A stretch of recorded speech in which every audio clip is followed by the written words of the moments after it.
Okay. Okay, so good morning. We are here to discuss about the future of the physics, not only physics, about the science as a teacher. And we have today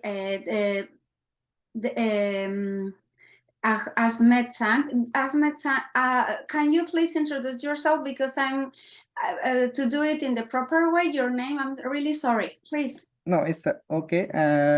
Good morning, everyone.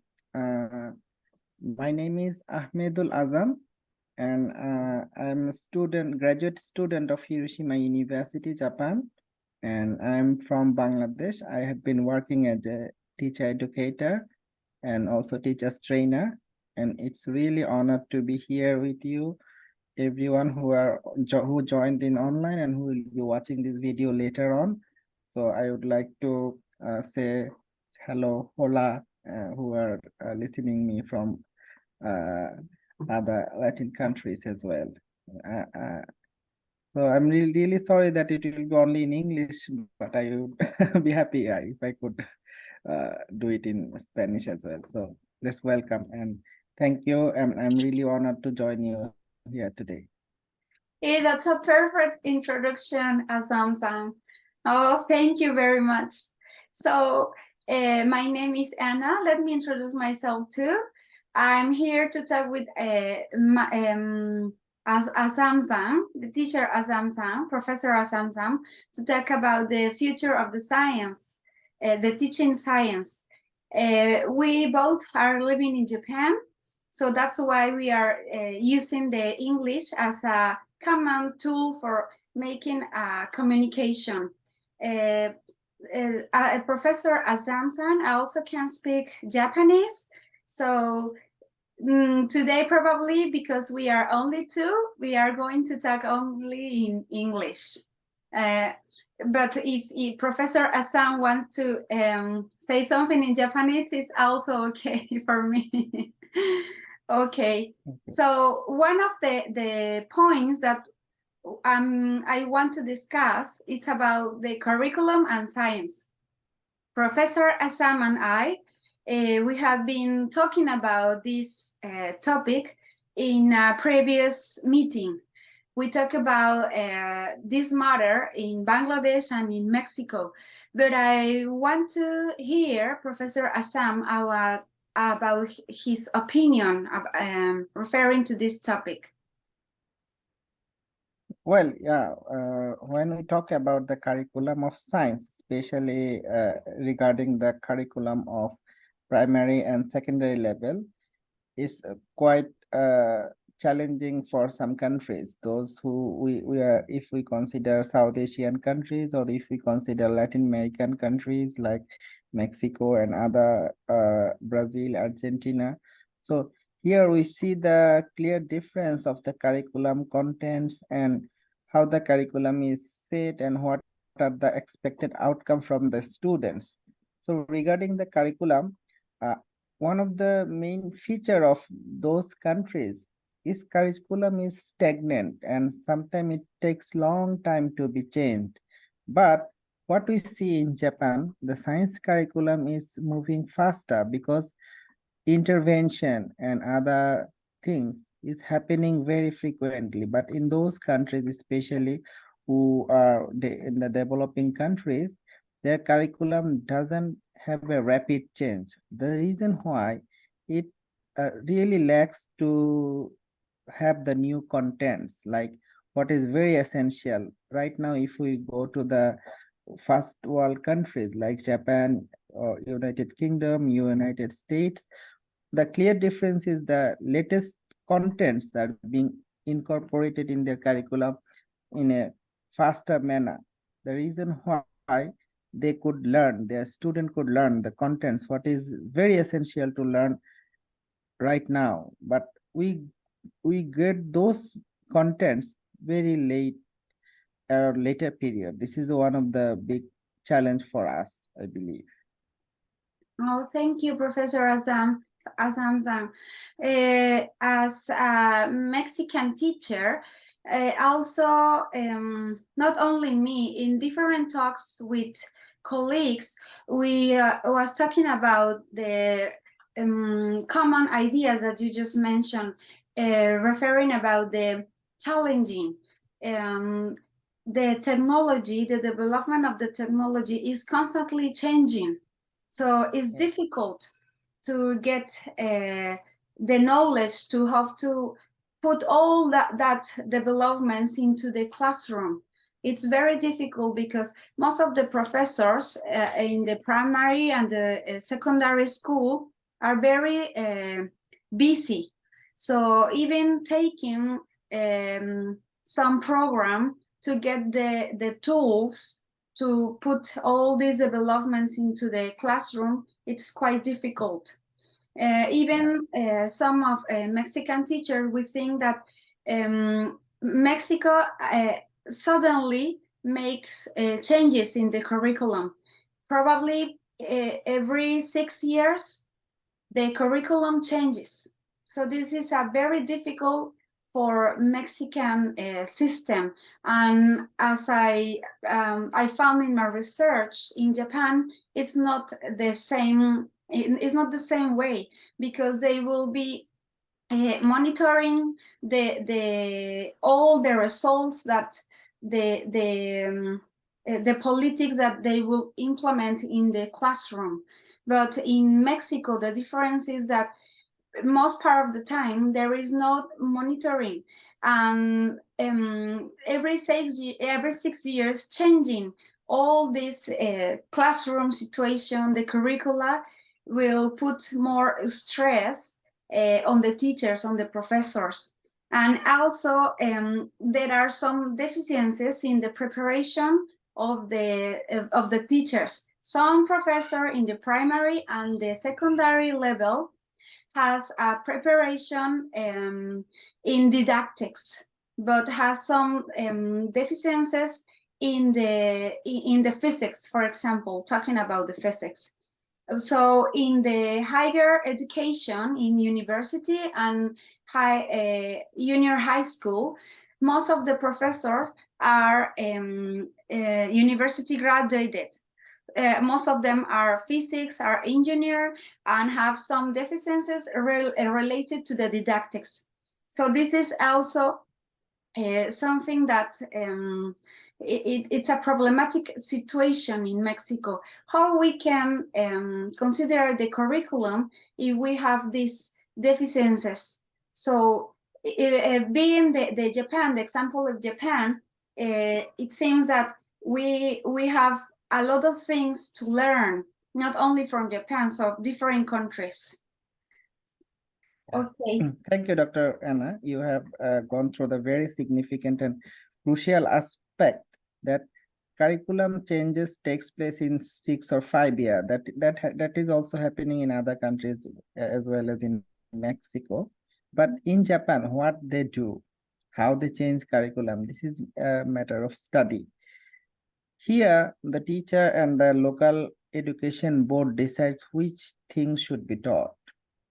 That every prefectural educational administration can take the decision, and this decision comes from the local university. This is the system developed in Japan, what is not common in Mexico maybe.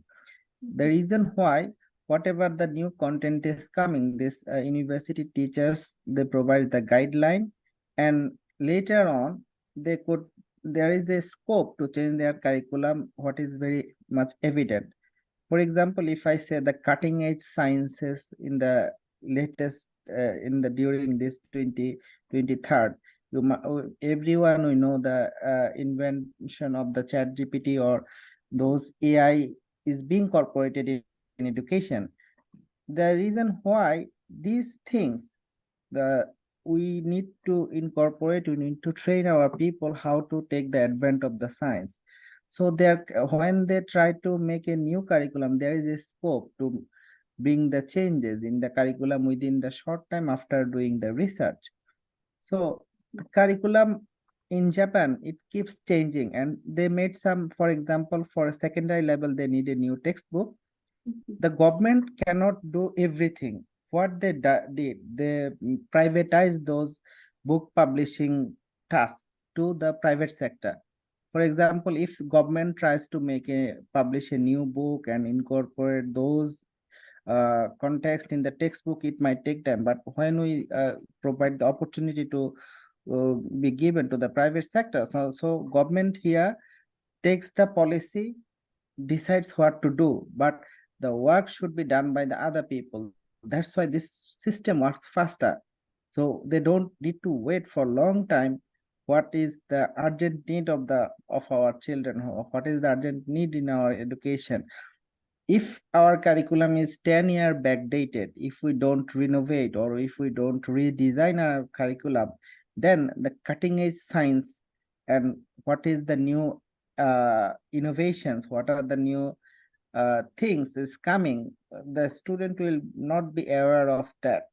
The reason why their students, their children learns what is very essential for them right now in this time. So, but in our culture, but in our curriculum, what we see, our student learn those things, what is all somehow backdated or somehow those contents are need to be revised, but still we are providing those knowledges to our students, and our teaching learning process is not also getting those much pace with what we see in the Japan, especially the practical aspects. And as we have limited infrastructure, but somehow we can accommodate if there is such policy in place, like if we can make a policy to redesign curriculum or provide some scope to change the curriculum at secondary or primary level, so that there if there is something new, something innovative, that it can be incorporated in our curriculum faster. So I think there should have some scope where we can make changes in the curriculum at local level with the need of local people as well. Yeah, Because Mexico is a big country also, yeah. So something might be necessary in some certain places which should be introduced very fast. For yeah. example, if we see the COVID situation, when COVID spread throughout the country, then if it was in curriculum, how to combat with such situation, then that is the necessity. That should be learned by the students, why they should, what kind of practices they should follow. So I believe these scopes should be incorporated in the curriculum. Yes. Oh yeah, I also share your opinion because, for example, in Mexico, there are now designing in the professors meeting the way to apply the educational policies in depending of the school. So we are moving forward, but even in that way, I also think that there is necessary the creation of some scope where not only physics teachers, some biology, chemistry, the science teachers can show their results of their strategies apply Yeah. in the classroom. Yeah, that is very necessary because in Mexico, we don't have a state of the art talking about how to use the technology, the new technology in the classroom. So I can say that, for example, me, I'm not properly prepared to use these technologies and applying in the classroom. So it's very necessary that the government will create some regulation organism to give the proper capacitation to the professors to how we can apply all this technology in the classroom, and also considering the local opinion, the professors of the school professors' opinion, because most part of the time in Mexico, we are taking the opinions of all the entire country, all the policies that are design to apply in the entire country. And as you were saying, Mexico, it's a huge country. So the north, the center, and the south, it's quite different. Yes, and talking about, for example, how we can use this technology to make meaningful lessons. What you can tell us about that, Professor Azam? Yeah, well, thank you. For example, as we had been discussing about the AI, now AI, artificial intelligence, is very common in throughout the globe. Here, if we can take the advantage of artificial intelligence in teachers training, if we train our teachers to how to utilize those artificial intelligence, then we can generate our own ideas. So for example, one teacher in a physics class going to teach about matter, or going to teach about the air. So how he should prepare his lesson, if he asks on those devices, that it will provide lot of alternative ways how he can take this class. For example, in his class, he is trying to show the combination of the air, like how much percentage of oxygen is in the on the air, how much percentage, what is the percentage of nitrogen in the air. So in that case, how innovative, in which innovative way teacher can take the class, he can take the advent of those technologies. So to prepare them, the what is very much essential is providing the teachers training and their professional development. So if we have limited resources also, but when we are trained how to utilize those resources, only if we can get the internet connection, and if we have some opportunity to access to the internet in the school level. For example, if each school have internet access and each teacher are provided with the training, sometimes it may be difficult to make face-to-face training. So what is done in some countries, like in Japan, how they are providing those training, if someone is not be able to attend physically, they provide the online lessons, and then after those lesson and feedback is taken, in this way our teachers can be trained. And even, for example, there might have some limited resources for the practical classes. For example, in many countries where practical classes doesn't take, teacher are mostly based on the knowledge or knowledge sharing, or they practice only or they try to memorize those things. But in here, what we see in Japan, they made priority more on the practical lessons. If some students are trying to see those in their visual things, then it will be much more better. But even if we have the opportunities, like we are teaching about the hard matter in physics class, so teacher brings all type of hard matter in the class as a sample. So in that way, we can train our teachers so how to make these materials. If might not be, it is not so expensive, then the locally available material, from the locally available material, we can prepare those teaching learning materials as well. And also, if we depend on the government or Ministry of Education, it will be quite difficult.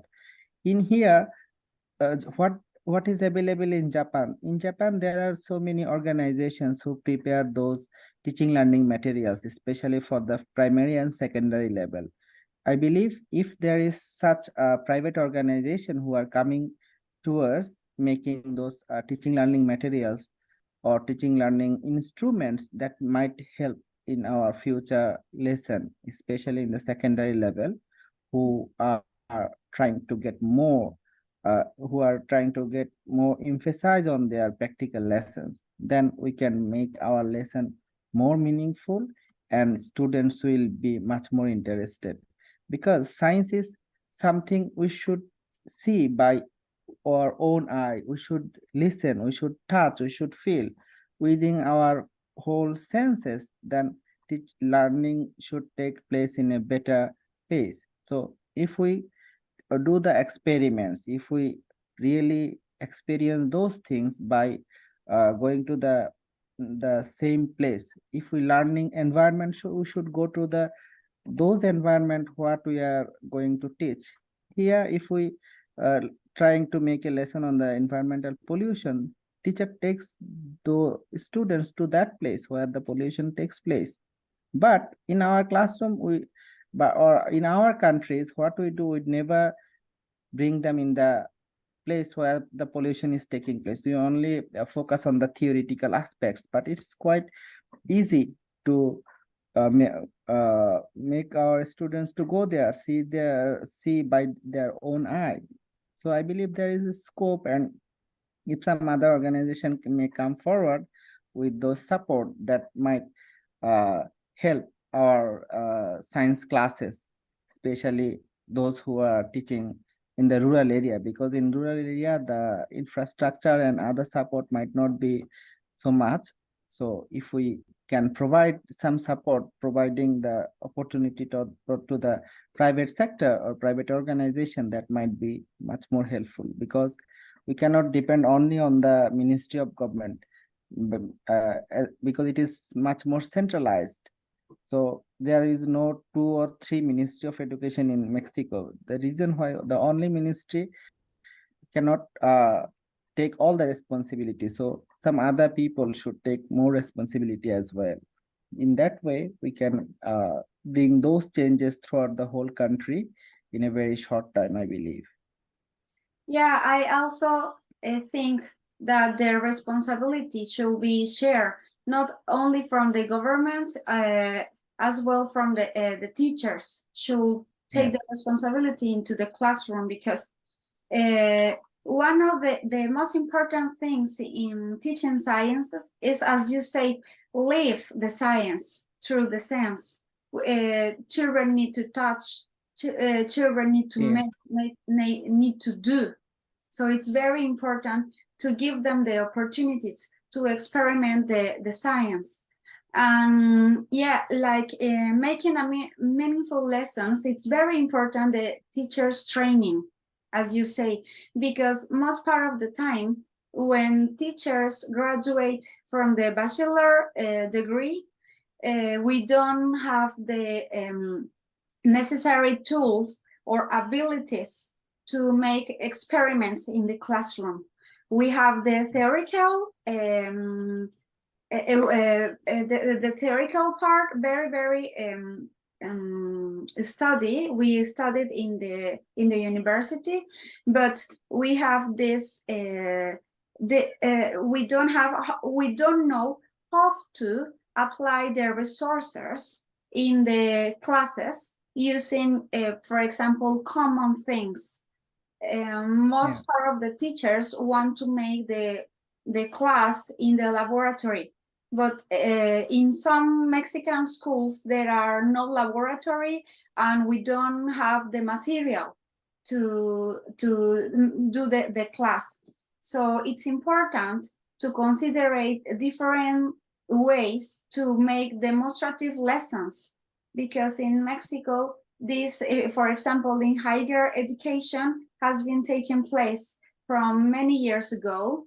So using, for example, simulations or material related to the STEAM methodology. So yeah, we need to consider the use of practical lessons where children can make, for example, prototypes that is or also the best tools to teach science and to learn sciences, and for example materials that you can use for the playing. Some part that I realize that it's getting forget, it's the common toys. Most of the common toys for the children are also a way to study physics. So the common toys for the children is also a way to learn the physics. The prototypes, as I mentioned, for example, and never forgetting the study of the key concepts of the physics. So, for example, Professor Assam, which tools or resources do you think that are very important in the teaching sciences? Especially in my opinion, one of the most important thing is the teacher's guideline for those subject books. For example, in our country or many countries, we have the teacher's guideline to make the lessons. So whether teacher, we have to ensure every teacher have those guidebook. So for every lesson, what alternative way they can take the class. Especially for example, if we are going to take a class on air, then we have to have many alternatives, how much enjoy, what kind of activity we are going to plan. For example, if we cannot make them going outside also, but somehow in the classroom we can make those senses in our classroom, like we can prepare some material what is locally available, and then we can make those lesson interesting. If the science lesson is not so much interesting, then it will not engage those learners, because the learner their mind is always gets deviated from the class. So to keep them attentive in the classroom, we have to take some initiatives by ourselves, like local teachers and local, especially we can also engage other people, so we can make the classroom more enjoyable. We can invite or bring some other people. Like for example, my master's thesis was related to the attitude towards science. So when I did my master's thesis, here I found that in those schools where science fair or science related other club activities are there, where there is a nature study club in the school level, or where there is a science competition or science project competition, in those schools, students are much more engaging. They try to create something. And even during my childhood also, I saw those attempts were not so much efficient, but students tried to make rocket. Like they took the concept how to make a rocket, they make a dummy model, making the paper, and they actually learn the law of Newton's third law, that every motion have same and equal reaction. So if we teach those theory with the practical relevant exercises, this learning lesson will be much more interesting. Their attitude or their motivation will be much more engaged. The reason why, so if we want to make the lessons much more engaging with the students, we have to create some alternative lesson plan. So if the original teaching learning materials is not available at that moment, but we have the scope, we can create some innovative teaching learning materials, then students will be much more engaged in the classroom and class will be much more interesting. Yeah, so we now talking about the challenges that the science teaching is facing in this current situation where technology is increasing every day. It's important to, as Professor Azam mentioned, to starting from the most simple, planning our lesson, considering the situation that the children are going to face when they are experimenting or playing with some material. So in this case, children will engage more into the activities. Also involving students to take their own decisions, to make their own materials, to create, to use the textbooks. It's something that in Mexico sometimes is not common to see a teacher using the textbook, because sometimes the textbook doesn't consider the ideas of the children. So also following a guideline and using this guideline at the same time that we are organizing our lesson plan. So as you mentioned, as Professor Hassan mentioned, making some enjoyable activities, club activities where children can create, and making their an active participation. So, and also including the current technology.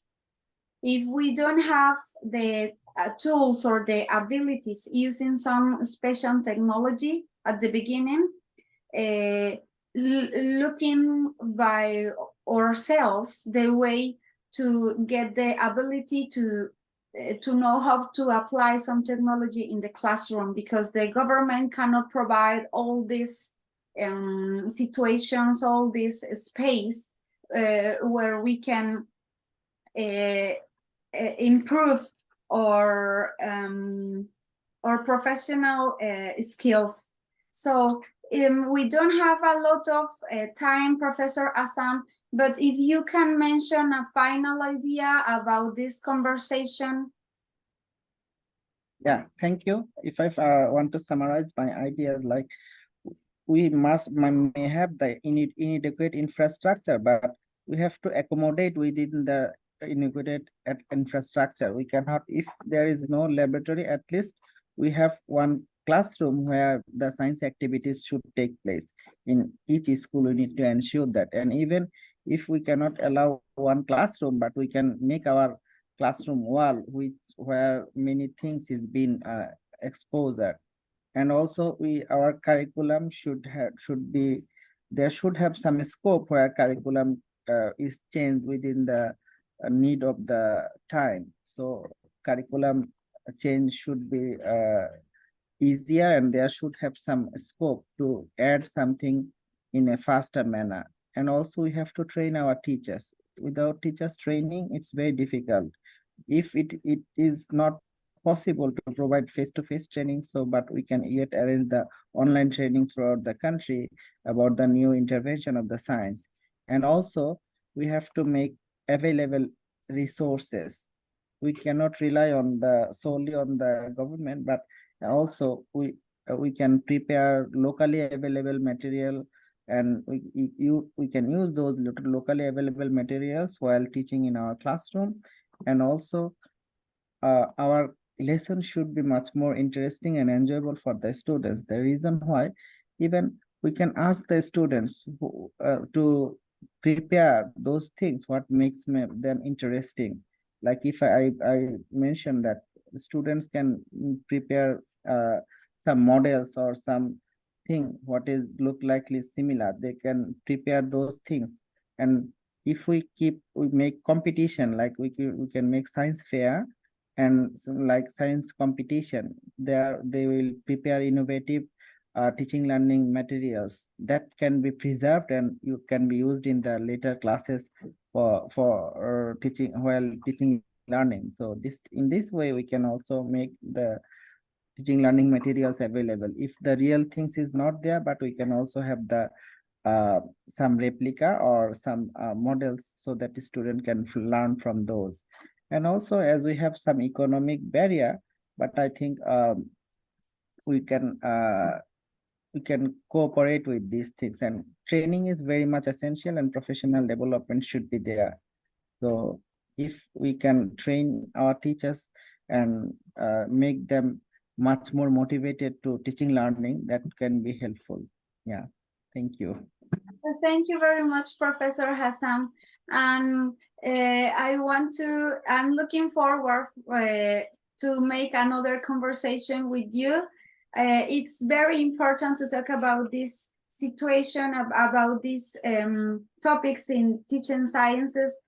And it's very important to see different ways to face the problems around the world. You having this experience in Bangladesh and now in Japan, me in Mexico, and now trying to have some experiences in Japan.